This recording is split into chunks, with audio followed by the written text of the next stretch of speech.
En mode interactif, je vais commencer par celui-ci. Est-ce que vous voyez mon écran? C'est bon. Parfait. Donc l'idée, c'est de faire un petit atelier de sensibilisation à la cybersécurité pour le secteur du tourisme.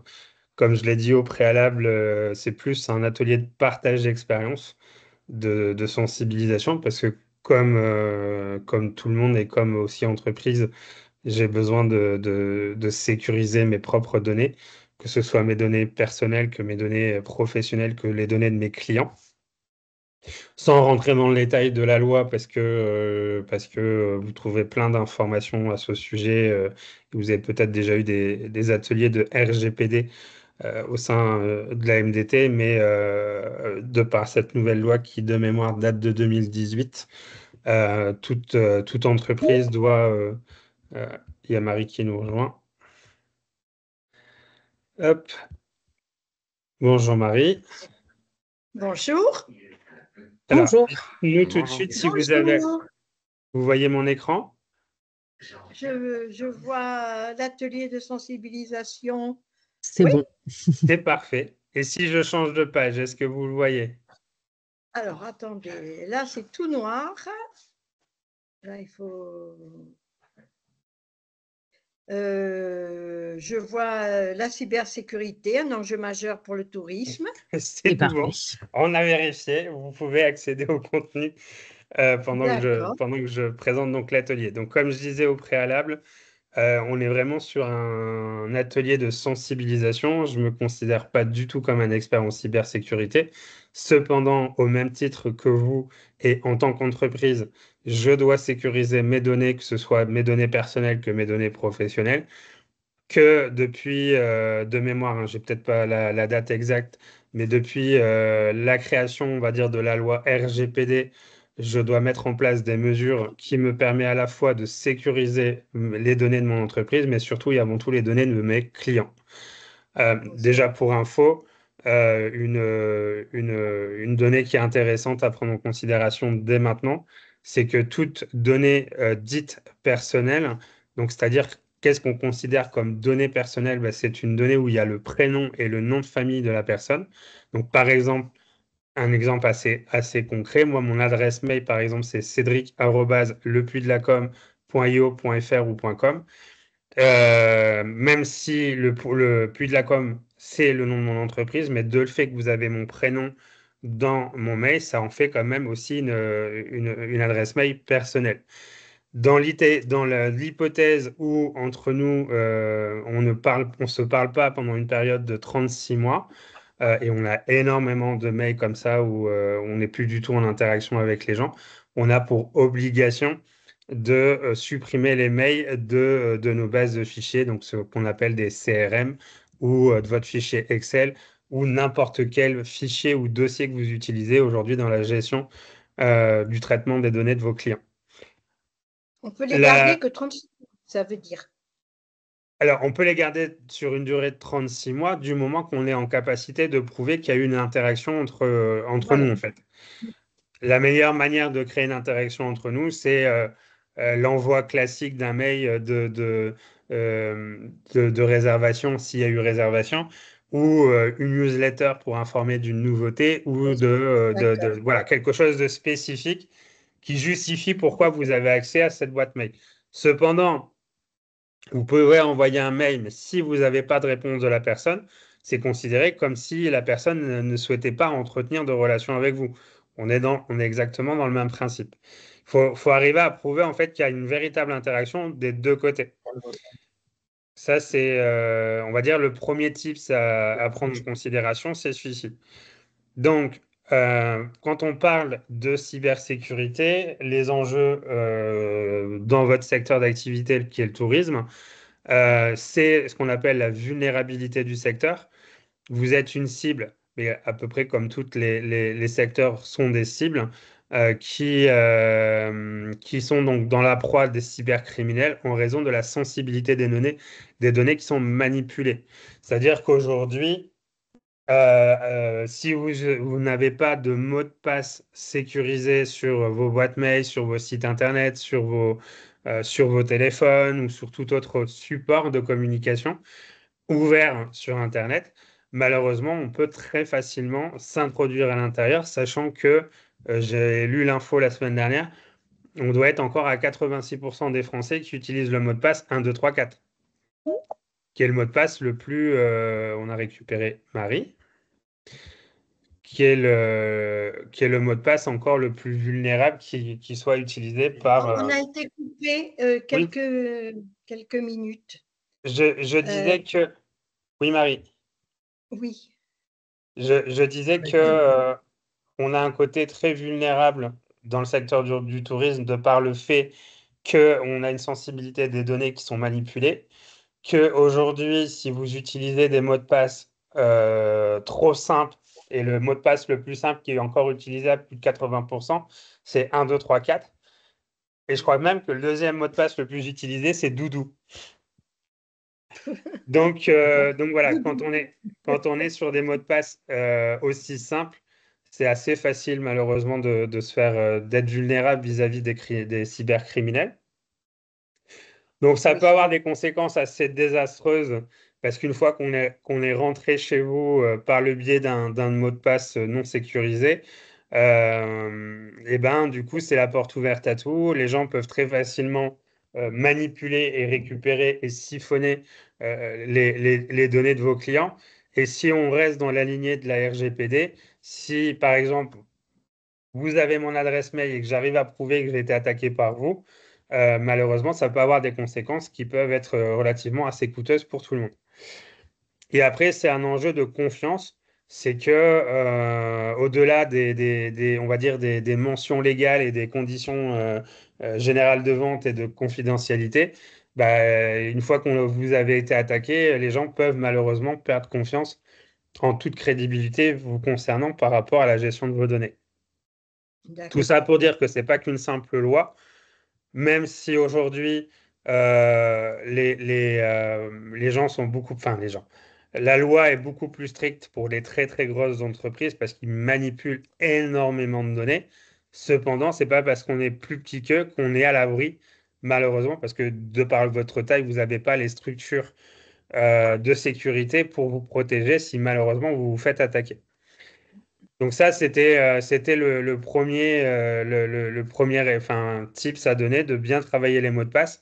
Je vais vous donner un outil tout à l'heure que moi j'utilise, parce qu'effectivement, faire des mots de passe de 20 mots avec des caractères spéciaux ou voilà, vraiment faire des mots de passe sécurisés, l'être humain n'est pas fait pour les retenir, mais il existe des outils, pour le coup, qui sont sécurisés. C'est un outil qui est français qui est reconnu par rapport à la législation même européenne.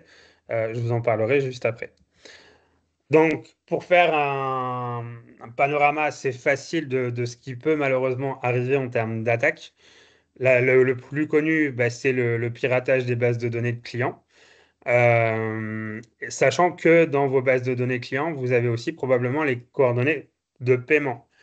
Suffit que vous preniez Oui, des cartes bancaires ou même ne serait-ce qu'un virement, vous avez malheureusement des informations dites sensibles. Et je ne sais pas si vous étiez encore avec nous, Marie, quand j'ai dit ça, mais le fait d'avoir dans une adresse mail le prénom ou le nom de famille d'une personne, même si c'est une adresse mail dite professionnelle, c'est quand même une adresse mail qui est personnelle. Donc, dans les deux cas, il faut être prudent avec ça. La deuxième raison sur laquelle vous pouvez vous faire attaquer, c'est ce qu'ils appellent du ransomware. Donc, en gros, c'est qu'on vous demande une rançon, donc de payer quelque chose pour récupérer les données. C'est ce que, de mémoire, c'est ce qu'ils ont vécu à Royal Tonic. Qui là aussi a eu des conséquences assez costauds pour eux. Bon, je ne vais pas rentrer dans le détail de l'affaire parce que je la connais pas dans son intégralité, mais en gros, c'est enfin, c'est des gens qui s'amusent à vous bloquer l'accès de votre site internet du coup à votre contenu. Et en fait, pour récupérer les accès, et encore, c'est pas garanti à 100% que vous puissiez les récupérer, même si vous payez. Donc ça, c'est le deuxième tips à prendre en considération, c'est qu'on ne paye pas. Et la troisième qui peut malheureusement aussi vous concerner, c'est l'usurpation d'identité, donc création de faux sites web et de comptes pour voler les identifiants. Et ça, aujourd'hui, il n'y a pas que les ministères, le Centre des impôts ou la CAF qui sont victimes de ce genre de choses. Mais imaginons, je vais dire un truc assez relativement simple. Demain, vous avez la chance d'être mis à la une de TF1 ou de n'importe quel média hyper populaire. Du coup, vous allez avoir beaucoup de trafic qui vont arriver assez rapidement sur votre site internet. Et malheureusement, des petits malins, surtout si vous subissez entre guillemets ce qu'on appelle un buzz, des petits malins pourraient s'amuser à passer devant votre site. Donc ça, pour moi, c'est les trois risques que vous avez aujourd'hui si vous ne prenez pas garde à la bonne sécurité de votre site internet, de votre ordinateur et de la donnée et les données qui s'y trouvent. Est-ce que c'est clair? Oui, pour le moment, oui. Parfait. J'ai perdu personne. Et Marie, j'ai l'impression que vous allez me poser une question. Je vous écoute. Non, non, non, non. L'usurpation d'identité, concrètement, pour un particulier comme nous, enfin, Qui crée un faux site. c'est concrètement, c'est quel inconvénient? Qu'est-ce qui se passe? Ben, c'est que si moi j'arrive à dupliquer votre site, donc à l'identique près, hein, ça va du nom de domaine, enfin ça va du nom de domaine, c'est discutable parce que normalement votre nom de domaine il est à vous, surtout le .fr. D'ailleurs, je répondrai à ça après. Donc en gros, moi je duplique complètement votre site, je le mets sur un autre nom de domaine, mais en fait j'arrive à ce que quand les gens sont censés se connecter chez vous, vous ne le voyez pas, mais en fait, il y a une redirection fantôme qui se fait. Donc, Oui, le visiteur et vous ne le voyez pas. Sauf qu'entre-temps, oui, c'est mon site qui est passé par-dessus, alors que c'est à l'identique à l'écran. Mais tout ce qui oui, est adresse mail et tout ce qui est paiement en ligne, si vous faites du paiement en ligne, c'est sur mes propres outils de paiement que ça arrive, en fait. Donc là, je détourne l'argent, si bien évidemment vous faites du paiement en ligne depuis votre site. Et c'est pour ça qu'il est important aujourd'hui d'utiliser sur vos sites internet le HTTPS, parce que le S pour le côté sécurité, oui, qu'il est important qu'il soit bien actif là-dessus. Et ce que je voulais dire, et c'est vrai que c'est un propos que je ne le dis pas souvent, et du coup, bah, celles et ceux qui étaient là la dernière fois, ce sera en complément s'ils écoutent ce replay-là, c'est que en France, quand on prend un nom de domaine, je vais prendre un exemple qui est assez simple. Je vais prendre cédricdebac.fr ou si je prends lepuisdelacom.fr ou si je prends, enfin bref, n'importe quel nom de domaine.fr. Le .fr est attribué automatiquement à moi en tant que personne. C'est-à-dire que à la fois, je suis répertorié on va dire, dans le registre national des noms de domaine français, mais il m'est associé en tant que personne également. C'est-à-dire que ce soit le Puy de la Com ou Cédric Debac, parce que c'est mon nom, mon prénom et mon nom de famille, dans tous les cas, il est entre guillemets, tant que je possède le nom de domaine, il est à ma propriété actuelle. Vous voyez? oui. Et je ne sais pas si c'est encore actif, mais il est préconisé aussi de garder ces noms de domaine parce que quand malheureusement, je ne sais pas si c'est encore actif ou si depuis le temps ça a été balayé au fin fond. Non, il est là. Non, c'est pas celui-là. Pardon, autant pour moi. Ça, c'est à moi. Ça, En fait, pendant un certain temps, j'avais un nom de domaine que j'utilisais plus. Celui-ci, il est plus activé, donc c'est bon. Mais d'un gars qui se faisait passer pour moi en tant que Hmm. photographe. Mais je vois que là, je ne le vois plus, donc il est probable qu'il a été, enfin, voilà, qu'il a été désactivé ou je ne sais quoi d'autre. Mais donc, faire attention aussi quand on décide de changer de nom de domaine, de bien faire attention que l'ancien ne vient pas nuisible, en quelque sorte.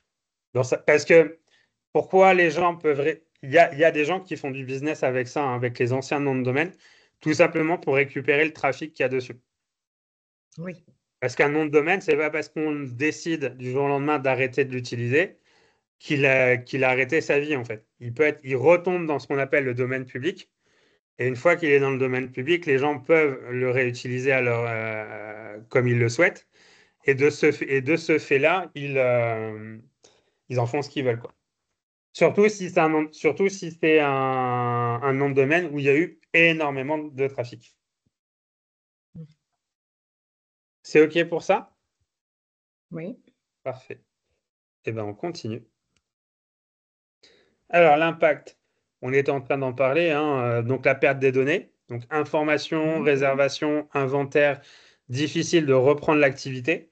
Alors, je ne sais pas si c'est dans vos usages aujourd'hui, donc ce serait le troisième tips que je peux vous donner dans cet atelier. Mais moi, aujourd'hui, j'ai investi dans un serveur qui est ici chez moi, il est en physique. Ce serveur en question n'est pas du tout connecté à Internet. Il est branché directement sur l'ordinateur que j'ai dans le bureau. Et dedans, j'ai toutes mes données qui soient à moi, pro, enfin, tout est stocké et sécurisé. Et comme je vous dis, il n'est pas connecté à Internet. Donc, du coup, personne, hormis s'il y a quelqu'un qui ferait une intrusion chez moi, mais il n'y a personne qui peut y rentrer aussi facilement. Ce qui veut dire que demain, pour n'importe quelle raison, j'ai mon compte Google Drive qui se fait pirater, j'ai mon compte pas Stripe, mais OneDrive ou iCloud avec Apple, tous les trois viendraient à se faire pirater. J'ai aucun problème parce que j'ai toujours une copie de mes données qui sont stockées dans un serveur. Pourquoi je vous dis C'est ça? une Parce que sorte de sauvegarde alors. c'est une sauvegarde, effectivement. Elle se fait toutes les nuits à 3 heures du matin. Et pourquoi Mhm. je fais ça? Parce que justement, si toutefois je viendrais à me faire attaquer, j'ai toujours mes données.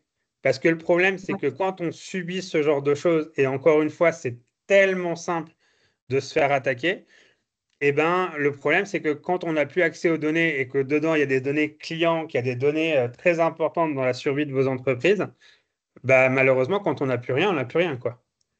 Oui. Et donc, du coup, c'est pas un simple disque dur. C'est des disques durs qui sont dans un coffre-fort, de manière déjà à ce que ça sécurise. Alors, peut-être que je ne veux pas être trop technique, mais ça s'appelle un NAS.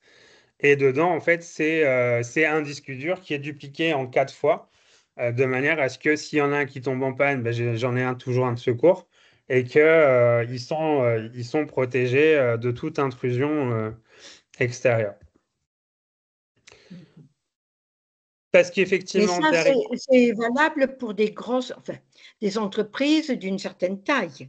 c'est valable pour Par des exemple, entreprises d'une certaine taille, mais je veux dire, moi qui me considère un plus comme gîte comme le nôtre, c'est bon, En fait, c'est peut-être.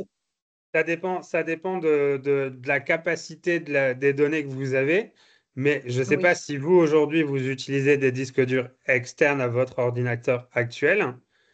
C'est le cas ou pas? oui, oui, Voilà. oui. C'est de bien avoir une copie de l'intégralité de vos données personnelles, vos données professionnelles et les données de vos clients dans un disque dur qui ne reste pas en permanence connecté à l'ordinateur. Voilà, d'accord. C'est ça qu'il faut faire attention. En gros, Oui, vous faites une sauvegarde, par exemple, j'en sais rien, une fois par semaine ou une fois par mois, selon l'activité que vous avez sur votre ordinateur, mais vous ne le laissez pas connecté H24 sur l'ordi. Et encore moins quand vous n'êtes pas présent, quoi. oui, oui. D'accord. Et je pense, parce qu'effectivement, les coûts peuvent être extrêmement élevés parce qu'il existe des pratiques et des interventions pour récupérer des données sur des disques durs qui ont été endommagés ou sur des ordinateurs qui ont été affectés. Mais le problème, c'est, alors je ne veux pas vous sortir de prix parce que personnellement, je ne les connais pas, mais on sait quand même que malheureusement, ça peut coûter extrêmement cher. Oui, Par rapport au coût d'un disque dur aujourd'hui, vous allez à la Fnac, vous allez à Darty, vous allez n'importe où, dans n'importe quel magasin spécialisé en informatique. Aujourd'hui, vous pouvez très facilement avoir des disques durs de 1 ou 2 Tera pour moins de 100 euros très très facilement, quoi. Et encore, peut-être pas certain d'avoir besoin d'autant, quoi. Et le dernier point, donc de faire attention parce que malheureusement, ça se sait assez vite quand on subit ce genre d'attaque et qu'après, ben, ça peut jouer sur la réputation de votre établissement, quoi. Oui. Euh, je fais une petite aparté parce que ça n'a pas forcément à voir avec les outils de communication et de réservation qu'on a l'habitude d'utiliser. Pour vous qui faites vous êtes sur du gîte, hein, c'est ça, Marie? Oui, oui, oui, Je sais nous pas, avons un gîte, oui, un seul. je sais pas si donc si Maëlle, je sais pas ce que vous faites en termes d'activité, mais Comme de l'hébergement. Pareil, ok. un gîte aussi Vous chez êtes tous les deux sur du logement. Ok. Parce que comment dire ça? Est-ce qu'aujourd'hui, est-ce que dans le logement, il y a une box côté, Oui, côté visiteur? oui, Oui, Vous avez mis oui, en oui, place une box. Ok. oui. Sur cette Pour les box-là, télés, il y a la Wi-Fi. Oui, il y a effectivement il y a la Wi-Fi. Question totalement transparent avec vous. Est-ce que vous changez le mot de passe de la Wi-Fi à chaque fois qu'il y a un client qui est passé? pas du tout. Non, parce que naturellement, on ne le fait pas. Mais en soi, il faudrait le faire. Parce que, bon, il y a le changement parce que, imaginons, je viens chez vous. Vous ne savez pas si mes appareils connectés sont affectés. Parce que ça, humainement parlant, même moi aujourd'hui, bon, je présume qu'ils ne le sont pas parce que je pense que je le verrai. Mais bon, imaginons, je viens chez vous et je me Oui, connecte avec en Wi-Fi, il y a très très peu de chances parce que l'ordinateur ne touche pas la connexion Internet. Mais bon, bref. Cependant, si je me connecte avec votre mot de passe à vous et que j'arrive et que par exemple le truc le plus bête au monde qu'on fait tous, on arrive dans une gare, on attend après son train, trois quarts du temps on va se boire un café, avec un peu de chance on va se connecter sur le hotspot de Starbucks ou de n'importe quel café qui se trouve dans la gare, même la connexion Internet de la gare. Malheureusement, on croise une personne malveillante qui a réussi à s'introduire dans notre téléphone et qui malheureusement a réussi à récupérer les codes Internet de tous les bornes Wi-Fi dans lesquelles je me suis retrouvé. Donc, c'est-à-dire que votre code Wi-Fi à vous, potentiellement, il pourrait être divulgué de cette manière-là. d'accord. Ouais. Donc, ce n'est pas quelque chose de simple à aller changer les mots de passe, mais ça serait intéressant de voir, ne serait-ce que s'il y avait possibilité d'arriver à le changer régulièrement. Ça peut être une manière de vous protéger. Ouais, d'accord. Après, peut-être qu'il existe, et c'est même plus que peut-être, d'aller voir auprès d'un spécialiste en informatique, justement, comment aussi vous pouvez protéger vos prises. Parce que, alors ça monte à extrêmement longtemps. C'était à l'époque de Wanadoo. Je ne sais pas si vous vous souvenez de Oui, Wanadoo. oui, très Mais bien. à l'époque, avec Wanadoo, quand on prenait un abonnement chez eux, dès qu'on se connectait à n'importe quelle box de Wanadoo, de facto, on avait un virus. C'était dans leur système. Ils ont mis beaucoup de temps à se séparer de ce virus. Mais il existe aussi probablement au niveau des prises hein, de murales, des outils qui vous permettent en fait de vous mettre à l'abri de toute potentialité d'attaque à ce niveau-là. Parce que au même titre que la RGPD, si moi j'arrive à prouver que j'ai malheureusement chopé un virus sur mes outils parce que j'étais chez vous, malheureusement on peut vous embêter à cause de ça aussi. ouais. Donc le problème c'est qu'aujourd'hui, c'est normal que vous proposiez des facultés de connexion Internet, mais Oui, essayez quand même, dans la mesure du possible, l'idée c'est pas non plus de vous couper d'un bras pour vous sécuriser le plus possible. Mais voilà, il existe plein de petits outils comme ça qui peuvent vous prémunir de toute forme d'intrusion. Et d'accord. est-ce que vous proposez la possibilité Est-ce que vous avez mis en place vous-même des comptes Netflix ou c'est les gens qui se connectent eux-mêmes à Netflix? Non, Non. on a limité les accès. Non, on a limité les accès aux chaînes Orange. Oui, mais si moi j'ai la connexion Internet, donc sur la télévision, ils ont que les chaînes classiques, c'est ça? Voilà, Sur le la bouquet télévision? Orange, les chaînes classiques. Ok, ils peuvent pas aller sur Netflix depuis. Vous n'avez pas mis de Box TV en fait. Alors, Si, il y a si, un parce. décodeur. Il y a la box avec un décodeur TV. Oui, Mais, ok. Donc, du coup, s'ils mais ils veulent ne se. peuvent pas aller Attends. sur des sites payants, quoi, sur des plateformes payantes. Ils peuvent y aller uniquement si eux-mêmes ils ont des comptes premium avec ça. Ben, sans doute, mais pas à nos frais à nous. Alors, pas à vos frais à vous, certes, mais est-ce que vous avez été déjà vérifié si les comptes Netflix de vos clients restaient connectés? Non. Non. Moi, alors, normalement, il y a pas de souci à ce niveau-là, mais allez quand même vérifier si toutefois il y a des comptes Netflix qui sont restés connectés chez vous, de manière à les retirer pour pas que vous soyez non plus embêté à cause de ça. Il y a pas, à ce jour, il y a pas d'attaque connue vis-à-vis de Netflix, mais je sais aussi par expérience que on a tendance à se connecter un petit peu trop facilement partout où est-ce qu'on va et on oublie en fait de se déconnecter. Et ce qui fait qu'en fait, c'est une manière aussi de rentrer très facilement dans leur compte à eux, en fait. Oui. Comment est-ce qu'on peut vérifier ça? Vous vous connectez depuis votre téléviseur ou depuis un ordinateur. Normalement, c'est pour ça que je vous ai posé la question s'ils peuvent le faire depuis la télévision. S'ils le font depuis leur ordinateur, c'est pas votre problème. Mais Voilà. s'ils peuvent Oui, le mais je ne faire pense pas qu'ils. Oui. Depuis la télévision, je ne sais pas. On va essayer. allez On va vérifier. regarder. Allez vérifier Oui. parce que ça peut être et je le dis du coup pour celles et ceux qui vont écouter le replay, parce que ça, c'est probable qu'il y a des gens qui oublient de se déconnecter et indirectement, ça fait quand même que vous avez de la donnée personnelle des gens chez vous en votre possession. Il faudrait arriver à le prouver que ça vient de chez vous, qu'il y a des gens qui se sont amusés à s'introduire dans les comptes Netflix de vos clients.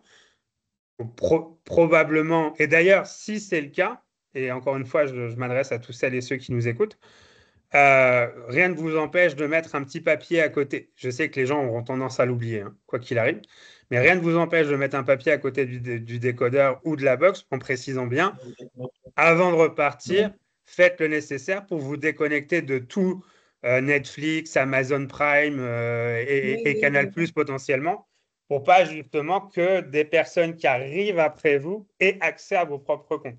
Je vous dis ça parce que ça m'est arrivé dans un Airbnb, hein. Il y avait bien une D'accord. dizaine de comptes Netflix qui étaient restés connectés D'accord. de personnes qui étaient passées avant moi. Oui, oui. Et malheureusement, ça peut commencer par ça, parce que quelqu'un qui est un peu débrouilleur, qui est un peu, qui sait coder ou qui sait développer facilement avec des outils Internet, il a certainement la possibilité de se créer un petit robot qui va aller facilement récupérer les données sur un compte Netflix et ça peut partir de ça.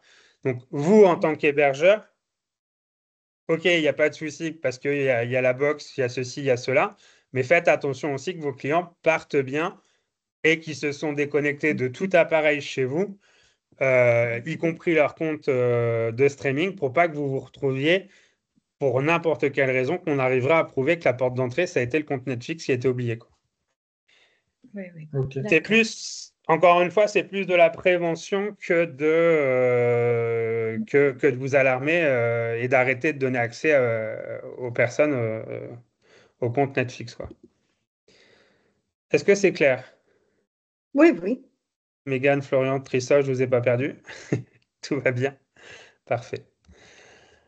Alors, les bonnes pratiques. J'ai commencé à vous en donner, mais on en a encore quelques-uns en stock. Au niveau de la sécurité des réseaux, alors là, pour le coup, on parle des réseaux Internet. On ne parle pas encore des réseaux sociaux. Vous n'avez Donc, pas bien, choisi d'écran. j'ai pas compris. Vous n'avez pas changé d'écran, vous êtes toujours impact et conséquences Si, d'une j'ai changé attaque. des... Si, là, je Ah suis ben, sur je les ne l'ai bonnes pas. pratiques essentielles. Je ne les ai pas. On ne les a pas. Comment on peut Ça, choper ça? ça va probablement arriver. Bon, de toute façon, c'est pas grave. Dans le meilleur des cas, il y aura accès au replay. Dans le meilleur des cas, je vous le dis verbalement de toute façon ce que j'ai écrit. Oui, oui, oui. Ça change pas grand-chose. Donc, D'accord. sécurisez donc vos réseaux. Quand on parle de réseau, c'est bien le réseau Internet. Pourquoi il faut le sécuriser et comment on le sécurise? On peut effectivement changer le mot de passe du Wi-Fi. Pour Voilà. moi, c'est déjà une première étape parce que le changer régulièrement, ça améliore quand même la sécurité. Oui, Euh, Vous pouvez avoir recours, alors je ne vais pas trop rentrer dans le détail parce que là-dessus, je ne suis pas un expert non plus, mais en tout cas, je sais en utiliser, c'est ce qu'on appelle des VPN.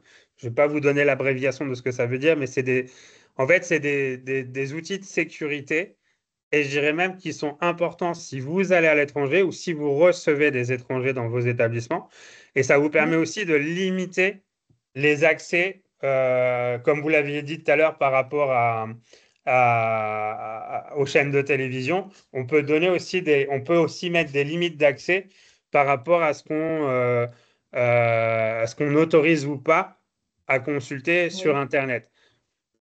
Un exemple D'accord. qui peut paraître un peu farfelu, mais malheureusement, l'expérience de 12 ans de restauration et d'hôtellerie me prouve que c'est possible, mais surtout en hôtellerie. Si vous ne voulez pas être victime de clients qui ont tendance à aller sur des sites pour adultes, mais même des sites malaisants, que Oui, je vais éviter de donner le nom là maintenant, mais vous m'avez compris. oui, Vaut oui. mieux mettre en place ce genre de sécurité-là, parce que malheureusement, encore une fois, vous pouvez aussi malheureusement être responsable parce que vous n'avez pas mis les mesures nécessaires pour éviter ce genre de désagrément. Et vous D'accord. avez aussi la possibilité, alors là, ça demande un petit peu plus de technicité, mais surtout quand vous êtes des établissements qui accueillent du public, de bien surveiller les activités. Alors, comment vous le faites? Si, par exemple, vous donnez accès à une box et une télévision qui est connectée à Internet, c'est que vous pouvez vérifier l'historique des gens une fois qu'ils sont partis. C'est clair pour vous? Oui. OK. Parfait. La sauvegarde des Oui, données. ça c'est bien, mais concrètement, comment on fait tout ça? Alors, Il faut. le VPN, c'est pareil, je vous en parle juste après parce que c'est avec l'outil pour la gestion des mots de passe. Surveillez les activités. Imaginons que dans votre établissement, vous mettez à disposition d'un ordinateur pour vos clients. C'est des choses qui se font très Oui, faciles dans les hôtels d'ailleurs, où oui, il y a un ordinateur qui est à disposition des clients parce que ça arrive qu'un client ait oui. oublié son ordi ou il est en panne ou je ne sais quoi d'autre. Allez regarder les historiques une fois que les gens sont partis et ça vous permet d'une pseudo-surveillance. Vous pouvez même effacer les données de la navigation après chaque passage de personne. Mais encore une fois, si vous utilisez un VPN, vous pouvez restreindre les accès à Internet sur certains usages pour ne pas vous retrouver malheureusement à avoir des clients qui consultent des sites sensibles et sur D'accord. lesquels vous pouvez malheureusement être tenu pour responsable. Oui, mais dans la mesure où on n'a pas d'ordinateur mis à disposition des clients, le Vous êtes problème ne pas, se pose pas. le problème ne se pose pas. Le problème se pose s'il y a un ordinateur ou s'il y Voilà. a la télévision qui est connectée à Internet. Donc, c'est Oui. l'ordinateur et la télévision qui est connectée à Et Internet. De la toute façon, télévision. Oui. j'y vais même aller encore plus simple. Tout appareil qui est connecté à Internet. Oui. Parce que là-dessus, je pourrais éventuellement, je ne sais pas si ça existe dans les clients, enfin, sur les professionnels de la MDT, mais même, admettons, vous avez un écran pour une salle de séminaire. De toute façon, tout ce qui est écran connecté à Internet est sensible. Et là-dessus, je vais même rajouter les frigos connectés. Vous voyez? Ah bon. Du moment que D'accord. vous avez un écran qui est connecté à Internet, vous êtes sensible à un usage malveillant vis-à-vis d'un client. Oui, c'est le fil conducteur. C'est exactement ça. Donc, encore une fois, l'idée, c'est pas de vous faire peur, c'est pas mon propos, mais vous avez quand même des outils à disposition.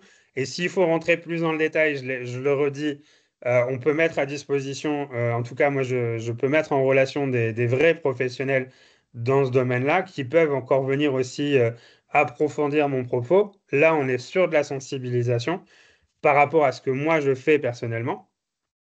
Parce qu'encore une fois, en tant que professionnel, je suis tout aussi impacté que vous si je ne fais pas attention à tout ça.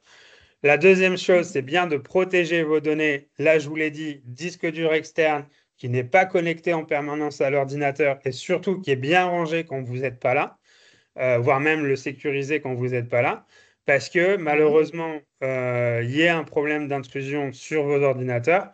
Le but étant que personne ne puisse rentrer facilement dans ce serveur-là en question. Bon, former les équipes à la sensibilisation là-dessus, le replay de cet atelier peut être un début. Et comme je l'ai dit auprès. Pardon? Oui, si on a du personnel, on peut le. Oui, mais même vis-à-vis de vos, comment dire ça, de vos clients, hein, c'est de dire, on a fait le nécessaire pour avoir une tranquillité d'esprit parce qu'on a sécurisé la ligne Internet, on a sécurisé les accès pour dire de ne pas être embêté avec ça. Et du coup, c'est tout à fait entendable. Voilà. Christophe, tu veux parler? Oui, pardon, Marie, allez-y. Non, c'est bon? Non. Je voulais réagir à un truc que tu viens de dire là. Sur un NAS, il ne peut pas y avoir de piratage. Alors, il ne peut pas avoir de piratage du moment qu'il n'est pas connecté à Internet. Ah oui, ok. Du moment qu'il est connecté à Internet. Alors, si maintenant tu veux un NAS qui soit connecté sur. Alors, je vais utiliser ce que j'appelle un NAS, c'est un serveur, hein, Marie. Je n'ai pas le prénom comme un disque dur. Oui, mais normalement, par défaut, un disque dur n'est pas fait pour être connecté sur Internet. Un NAS, on peut le connecter sur Internet parce qu'il a effectivement des fonctionnalités en ligne dont il a besoin d'Internet. Par contre, je l'utilise avec un VPN. Ah oui. Parce que c'est le VPN qui va me permettre, ne serait-ce que d'y en avoir accès depuis le téléphone, tu vois. Mais si j'utilise un NAS et que je veux que le NAS soit connecté à Internet, il me faut obligatoirement un VPN. Jamais, en fait, même pour être encore plus transparent avec vous, là du coup je parle à Florian, Mégane et Christophe. Normalement à la MDT, vérifiez si ce n'est pas le cas. Mais vous donnez accès à un Wi-Fi public quand on vient? Oui. Donc du coup vous avez un Wi-Fi public. Est-ce qu'aujourd'hui les serveurs de la MDT sont protégés par un VPN?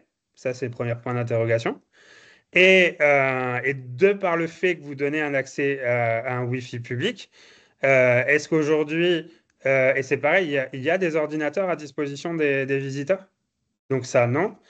Mais de voir en fait au niveau du Wi-Fi public, qu'est-ce que vous donnez ou pas accès quand on se connecte chez vous à la MDT, quoi. Et encore une fois, les gens restent pas, ils sont juste de passage, quoi. Ils restent pas une journée entière, hormis quand nous on fait des ateliers, mais en dehors de ça, c'est pas monnaie courante que les gens restent comme ça. Mais effectivement, un serveur, un NAS, c'est obligatoirement associé à un VPN du moment qu'il y a une connexion Internet dessus. Merci beaucoup. Je t'en prie. Et si toutefois, malheureusement, vous vous faites avoir que vous avez une intrusion, il faut réagir le plus rapidement possible parce que après, tout dépend des enjeux, mais de répondre assez rapidement de manière à essayer de vous sécuriser le plus possible. Et je répète, ne payez pas parce que même payer ne vous garantit pas de récupérer vos données parce qu'en fait, le fait de payer, vous donnez simplement raison aux personnes qui essayent de vous faire du mal que vous êtes encore prêt à donner encore plus d'argent. D'accord. Malheureusement, ils sont beaucoup plus malins que nous. Est-ce que c'est clair? Oui. Des questions? Alors, vous dites comment réagir, mais on réagit auprès de qui, comment, Eh comment... ben, dans un premier temps, c'est appeler la gendarmerie, voire même la police, parce qu'il y a. Alors, je ne vais pas trop rentrer dans les détails, mais il y a un service. C'est pour ça que je vous dis d'appeler la police directement, parce que auprès du. Pardon? Non, Ça m'est arrivé, j'ai été les voir, je leur ai donné une adresse, mais je les ai emmerdés plus qu'autre chose, quoi. Je leur donnais du boulot, les pauvres. Ah bah oui, après, mais au sein du ministère de l'Intérieur, il y a un service qui est dédié à la cyberattaque. Et voilà. Après, effectivement, vous mettez en avant une autre problématique, c'est que malheureusement, et encore plus dans les tout petits commissariats, malheureusement, ils sont bien souvent pas ils n'ont pas ni les compétences ni le personnel pour gérer ça. D'où Ah oui, l'importance. c'était à Clermont, j'ai été. De La quoi? police à Clermont, j'ai été. Oui, oui, mais La même police à Clermont. bien sûr, mais Mhm. même, mais après à Clermont, je ne sais pas comment ça se passe, mais normalement, ils ont un service dédié à la Oui, mais c'est des branleurs. cybersécurité. Ouais. Et vous indiquez aussi, et envers les clients. Ouais, Oui, je les avertis, les clients. ah bah oui, D'accord. mais c'est pour ça que moi, ce que je vous préconise, parce que On est ça, vous avez la responsabilité. main aujourd'hui pour le faire. En fait, il faut que vous Mm. puissiez prouver que de votre côté, vous avez fait toutes les sécurités possibles. Oui, Donc, bien sûr. changer régulièrement le mot de passe de la box, de bien sécuriser potentiellement avec un VPN. Comme ça vous protège aussi de toute intrusion extérieure. Voilà, pour moi, c'est une question Comment de on bon fait un sens, VPN? en fait. C'est quoi un VPN en définitive? Comment on Alors, le... je vais le montrer tout de suite. Comme ça, on pourra aborder ce sujet-là. Donc, NordPass, donc Nord comme le Nord, et Pass PA2S. Non, C'est donc une société française qui, de base, euh, vous sécurise en termes de mot de passe. Donc, pour faire simple, Oui, en fait, toujours moi, sur le Google. l'outil est ici, parce que je me suis pris on voit rien, on est sur Monica Recherche. Ça doit arriver. Ça va arriver. Et dans le meilleur des cas, je vais essayer de voir si je peux vous le donner en partage d'écran. J'ai pas accès au. Hop. Ah, merde. Je vous mets le lien dans la conversation. Comme ça, vous pouvez Oui. le suivre depuis cet espace-là. Allez, nordpass.com. Voilà. Donc, c'est un outil à la base de gestion des mots de passe. Alors, attention, il y a des offres pour les entreprises, il y a des offres pour les particuliers. Dans votre cas, à vous, sauf la MDT, où vous pouvez aller sur les offres entreprises, mais pour les moins, en disant que pour les moins de 5 personnes, il vaut mieux passer sur les formules en particulier, parce que sur les formules entreprises, ils sont un tout petit peu plus gourmands. Mais donc, en gros, pour, on va dire, une dizaine d'euros par an, Oui. même là, ils ont une offre, on est en plein Black Friday, donc il faut en profiter. Je touche aucune commission, hein, je préfère le préciser. Mais là, aujourd'hui, pour 35 euros pour 2 ans, vous avez donc accès à un compte premium qui vous permet en fait d'enregistrer tous les mots de passe. Et c'est ce que je m'apprêtais à vous montrer, mais vous ne le voyez pas de votre côté. Mais donc, du coup, Non. j'ai un générateur de mots de passe. Donc, j'ai un seul mot de passe à me souvenir. Le reste de tous mes outils, que ce soit Facebook, Google, Booking, Airbnb ou je ne sais quoi d'autre, c'est l'outil en question qui génère les mots de passe à ma place. Oui. Et c'est vraiment fait pour tout sécuriser le côté connexion Internet et autres. Et la question du VPN, je ne sais plus trop où ça se trouve, mais c'est peut-être un autre outil.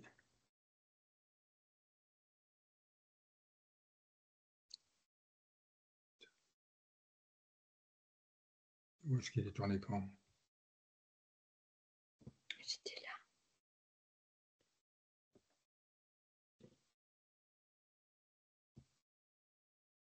Vas-y, retourne là. Dans Dans la boîte mail. Là, la boîte mail. Et donc, je vais vous donner un autre lien parce que ça, en fait, ça s'appelle nordvpn.com. VPN. Nord. VPN. Là, pour le coup, ça s'appelle .com. Et .fr. Là, en ce moment, on est sur une offre Black Friday avec moins 74% de réduction. Et ce type d'outil-là, en fait, va sécuriser votre connexion Internet et vous protège en fait de toute intrusion malveillante. D'accord. C'est le produit miracle. Mais tu étais en train de regarder quoi? Alors, je préfère préciser que le risque zéro n'existe pas, hein, parce que je peux pas vous dire qu'il y a aucune, je sais pas le dire autrement, que malheureusement le risque zéro n'existe pas, mais que dans tous les cas de figure, vous avez quand même la possibilité aujourd'hui de vous sécuriser. Et je vous préconise quand même de le faire pour vous en tant qu'établissement qui accueille du public. Oui, oui. Oh, puis déjà, à titre particulier aussi, c'est déjà intéressant en premier. Oui. Et en plus pour le public, c'est doublement, ça a un double intérêt. Tout à fait. En tout cas, parce que, comment dire ça? Je ne sais pas où vous en êtes au niveau de vos contrats d'assurance, mais ça peut être intéressant de s'y poser la question. C'est que demain, malheureusement, vous subissez une attaque comme ça qui est prouvée par Internet. Il faut voir dans vos conditions générales de vente de vos contrats d'assurance si vous êtes vraiment bien sécurisé et que eux aussi ils sont dans les clous par rapport à réussir à bien vous protéger, quoi. Oui.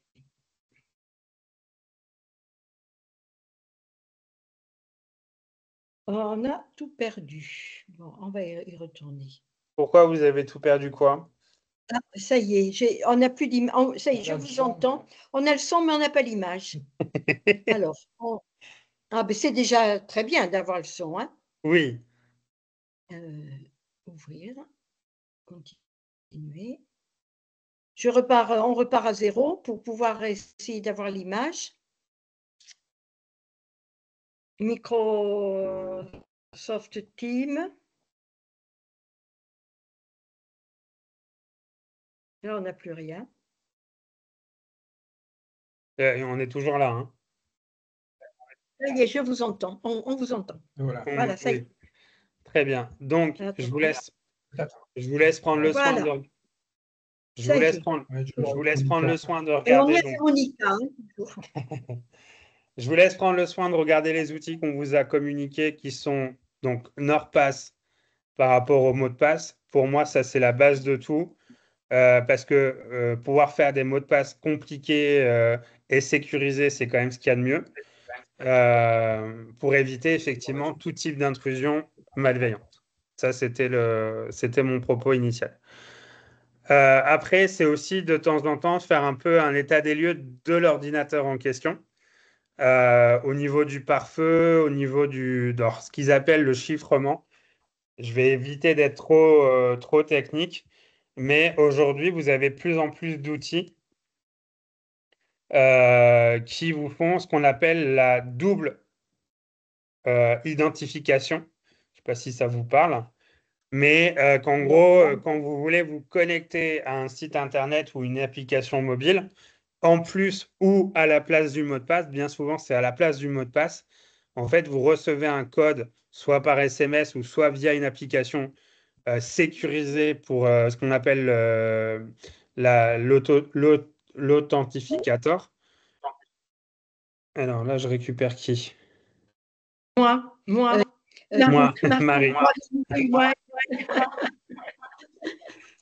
Donc, je disais que en plus de sécuriser les mots de passe, aujourd'hui, vous avez des outils de ce qu'on appelle la double authentification. C'est que pour vous connecter à des outils, on vous demande un code que vous recevez soit par SMS, soit par des applications d'authentification pour sécuriser encore plus la connexion à l'application ou à la plateforme. Alors, c'est OK pour vous? Antivirus.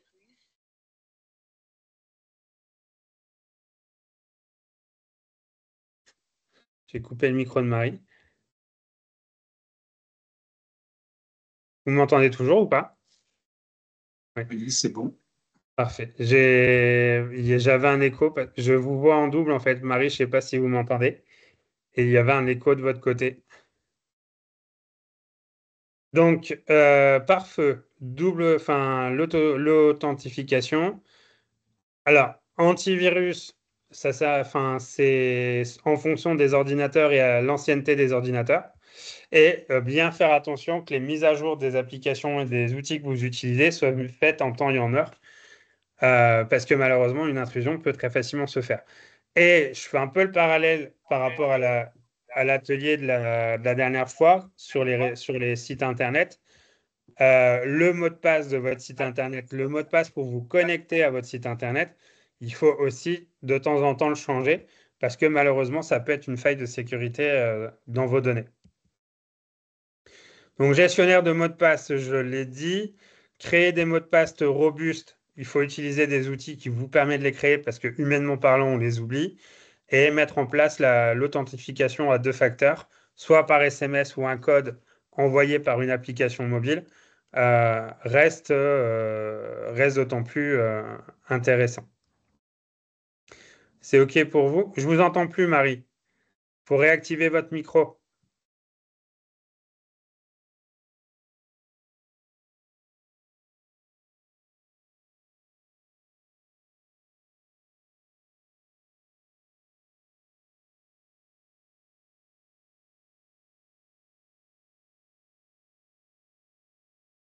Pour l'instant, je ne vous entends plus.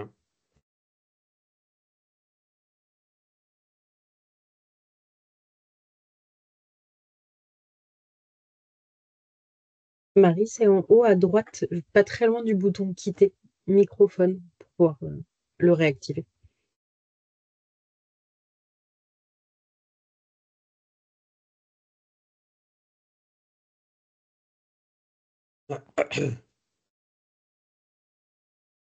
Sinon, il suffit simplement de sortir et de revenir et normalement, vous récupéreriez votre micro. C'est parce qu'il y avait un écho de votre côté tout à l'heure.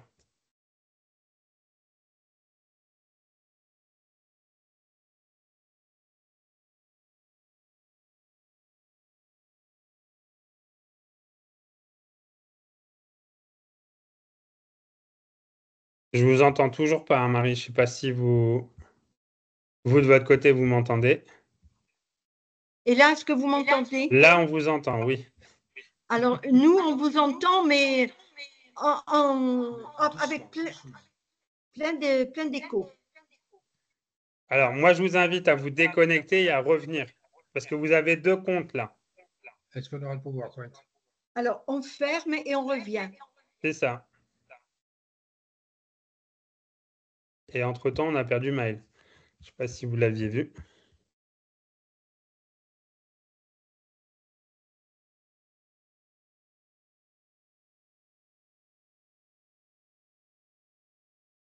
J'ai supprimé aussi le deuxième Marie Calderon. Comme ça évitera peut-être que... Le doublant. Ouais. On fera peut-être un atelier Teams, un de ces 4.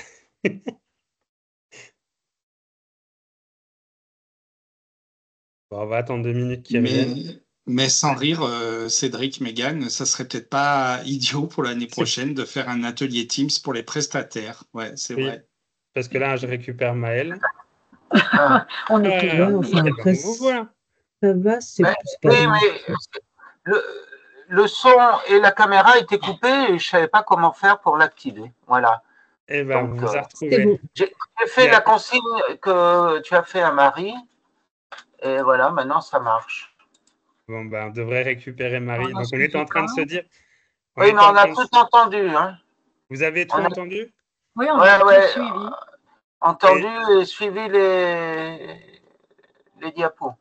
Ok. Et est-ce que vous avez des questions du coup? Ouais, non. Tout vous semble clair? Il faut juste être riche pour acheter toutes les protections. Je pense, enfin, j'ai pas vérifié. Ben, il faut profiter du Black Friday, c'est le moment d'acheter, j'ai envie de dire, moins cher. Ouais. Alors là, j'ai du coup Marie qui revient. Ça y est, ça arrive. Marie, Ça y est, bonjour. rebonjour. On est là. Je vais relancer le partage d'écran comme ça, avec un peu de chance. J'ai Voilà. récupéré tout le monde. Donc là, j'étais juste en train de. On était en train de vous attendre. Hein. J'ai pas fait beaucoup de choses. Mais voilà, je disais par rapport au VPN, oui, ça peut paraître un petit budget. Mais regardez bien ici en ce moment. Alors, encore une fois, hein, je touche aucune commission à vous en parler. Mais ils ont des offres en ce moment avec 3 mois offerts. Là, pour 100 €, vous êtes quand même protégé pendant 27 mois. Donc, c'est-à-dire plus de 2 ans. Oui. Donc, c'est quand même pertinent de s'y pencher en tout cas. Effectivement, ça reste un budget, mais vous payez, entre guillemets, une certaine tranquillité de votre côté. Ce que je parlais, je ne sais pas si maintenant vous avez accès à mon écran et que vous voyez bien ce que je diffuse. Vous êtes peut-être déjà été confronté par des outils de la double authentification où vous êtes obligé de rentrer un code en plus de votre mot de passe pour vous protéger. Ça, pour moi, c'est vraiment une sécurité complémentaire et qui amène aussi une certaine forme de tranquillité d'esprit pour encore plus sécuriser vos interactions sur Internet. T'es OK avec ça? Oui. Ok, on aura le PowerPoint? Oui, il y aura le replay et dès la fin de l'atelier, j'enverrai à Mégane le PowerPoint pour qu'elle puisse vous l'envoyer également. Et les liens sont dans la conversation, mais je les remettrai aussi dans le mail à destination de Mégane. Donc là, on va... Pardon? Merci. Avec plaisir. Donc là, du coup, on va un petit peu s'orienter un peu plus sur ce qui se passe à l'intérieur de votre boîte mail. Parce que malheureusement, c'est souvent là aussi où vous pouvez subir des problématiques et malheureusement vous faire attaquer facilement. C'est ce qu'on appelle du phishing ou des emails malveillants. Et pourtant, j'ai beau avoir 44 ans et j'ai beau avoir eu Internet depuis l'âge de 17 ans, ça m'est arrivé une fois de me faire avoir par un mail d'Amazon et qu'au final, ce n'était pas Amazon. Mais le mail était tellement bien fait que même moi, je me suis fait avoir. Donc, tout ça pour dire qu'il existe des manières à regarder pour savoir si c'est un vrai mail ou un faux mail. L'exemple le plus parlant, c'est de vérifier systématiquement l'expéditeur du mail. Parce que les sites gouvernementaux, les sites e-commerce, enfin, tout site Internet qui génère de la donnée sont susceptibles d'être attaqués. Et donc, malheureusement, on peut tous subir des dégâts vis-à-vis de ça. Je vais essayer de rentrer sur ma boîte mail. Je ne sais pas si vous allez bien la voir. Dites-moi si vous la voyez là à l'écran. Oui, Ok, on voit parfait. courrier indésirable. Et ben voilà, en fait là, vous avez tous les mails en question qui tombent systématiquement en spam de mon côté. Donc, ils ont été considérés comme des spams. Et vous voyez, on retrouve des enseignes comme Leroy Merlin. Mais quand vous regardez ici à côté, alors c'est bien sur Outlook, il donne complètement l'adresse. On voit bien qu'ici, entre Leroy Merlin, qui est une enseigne connue, que l'adresse mail qui est ici à l'intérieur n'a strictement rien à voir avec Leroy Merlin. Donc ça, c'est un premier détail que vous devez absolument regarder avant de cliquer sur quoi que ce soit. Parce que là, si on regarde, en fait, ça se termine par du point PL, c'est polonais en fait. Donc là, j'ai le sentiment que je vais gagner quelque chose de par Leroy Merlin, mais en fait, non, alors je vais éviter de cliquer dessus parce que ça serait con qu'en pleine démonstration, je me fasse attaquer. Mais on voit bien que dans tous les cas de figure, il y a des choses qui ne sont pas tout à fait normales dans le mail en question. Oui. Idem, pour Boursorama, bon là, ça peut être suspicieux parce que on retrouve des infos qui pourraient nous faire penser que c'est un vrai mail. Oui. Parce qu'encore une fois, le nom Boursorama, il est entre des points. Voilà. Qu'est-ce que j'aurais d'autre? L'URSSAF. Oui, on le reçoit pour le compte Amélie. Pardon, autant pour moi. Ou là, enquête.ursaf.fr, moi perso, je ne sais pas si c'est eux ou pas. Oui. Donc ça, c'est parti en spam. Donc, quand on ne sait pas, il vaut mieux pas ouvrir. Quand on a Et quand on ne sait pas, il vaut mieux pas ouvrir. Sachant que, imaginons que c'est un vrai mail de l'URSSAF. Oui. Et qu'il me demande, parce que là, il me demande de me donner mon avis. Oui. Ce que je peux faire, c'est aller directement sur le site de l'URSSAF avec mes propres identifiants. Et si c'est quelque chose d'officiel de leur part, je vais le retrouver. Parce que l'URSSAF, à la base, quand ils vous communiquent un message, c'est un peu comme la sécurité sociale. Ils vous envoient un mail pour dire qu'il faut vous connecter à la messagerie à l'intérieur de la plateforme pour avoir l'info. Exact. Donc là, il y a une suspicion, en tout cas, il y a une suspicion de spam. Et le moindre doute, vaut mieux se dire que c'est un spam. Après, il y a d'autres mails qui auraient tendance à ne pas passer dans les spams, malheureusement. Là, j'en ai un, parce que c'est un mail en anglais. Enfin, déjà, c'est tout en anglais. Je ne sais pas si c'est moi ou pas qui l'ai. Voilà. Ça, pour moi, c'est du démarchage forcé auquel je n'ai pas sollicité. Du coup, hop, je lui fais un petit rapport de non désirable parce que j'en veux pas, tout simplement. Et après, j'ai ici un autre onglet où là, c'est des emails qui sont dites moins importants pour moi. C'est pas forcément des spams, mais c'est de la pub, j'ai envie de dire presque à tout va. Mais voilà, de bien faire attention ce sur quoi on clique, parce qu'encore une fois, c'est extrêmement facile, parce que le mail il est super bien fait. Je ne sais pas si j'ai gardé des mails des impôts ou autres. Mais voilà, de bien faire attention aux adresses mail. Vous voyez, là, par exemple, ça, c'est un vrai mail des impôts. Donc déjà, il est bien écrit à Direction générale des finances publiques.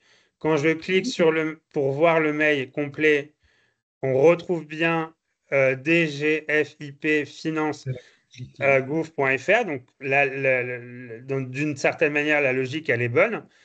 Mais j'ai rien de cliquable dans le mail. Ça aussi, c'est intéressant de se dire, il n'y a rien de cliquable. Et que dans tous les cas de figure, je sais ce que c'est parce que c'est une action moi-même que j'ai fait sur le site des impôts. Pour faire simple, c'est que j'ai... De quoi?